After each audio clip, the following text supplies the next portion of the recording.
有时候不会成功，但是有时候无心插柳柳成荫。比如说像我现在这个身边这个水獭妈妈，其实就是在上一届的时候，上一届不是 YT 频道在当红哦，还不是哦，上一届是 Podcast。我们也想做 Podcast 的内容到底是什么呢？要跟所有的委员一样都做政论吗？我想说，我这个在立法院已经整天都在讲这个题目了，还会去上电视讲政论，这实在是有点疲劳啊。所以不如做做我喜欢、我真正能够持久擅长的事情。所以我就帮小朋友讲故事，而且非常的纯粹，在这个过程当中完全没有提到任何的朱巧慧要选举的任何相关的事物，她就是一个水獭妈妈巧慧阿姨。结果没有想到无心插柳柳成荫，真的是在过了5年后的现在，她已经是儿童说故事频道里面在 Podcast 常常都是高居前几名的排行，甚至也有得到媒体观察基金会的优质节目、最受观众欢迎的节目这些奖项的肯定。那我真的非常非常的高兴。我觉得经营水獭妈妈这个频道其实让我非常的有成就感，而且很感恩。那我觉得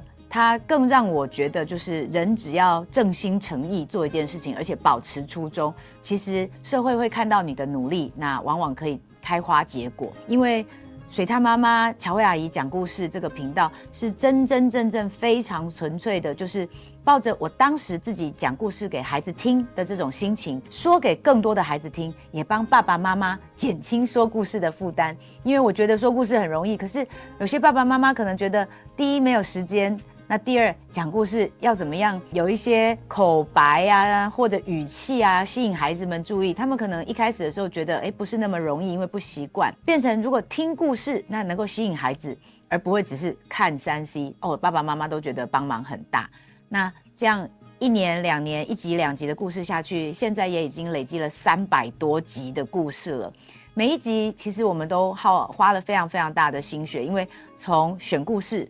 然后跟故事书的版权要跟出版社签约，我们每一集都拿到正式的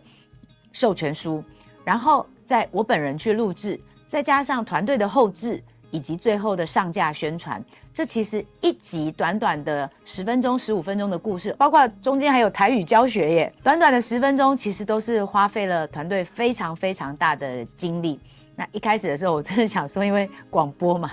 也没有看到观众，他甚至没有办法帮你点赞，所以你都不晓得说到底是有没有人在听啊。一直到后来走在路上的时候，开始会有家长很高兴来跟你说，委员你应该就是水獭妈妈吧，你就是讲故事的那个吧。然后小朋友一开始很害怕，可是当我跟他说，各位大朋友小朋友，欢迎收听水獭妈妈巧巧话，我是水獭妈妈巧慧阿姨，他听声音会认出来，然后就转过头来，然后跟你微笑的时候，我觉得那真的很有成就感。那而且1个2个现在越来越多，像我们现在每周的收听次数，前一阵子的话维持在27000多，已经很长的一段时间了，这个成绩就已经足以上排行榜了。但是很感谢大家的支持可能最近新闻比较热，所以再加上了这个推波助澜之后，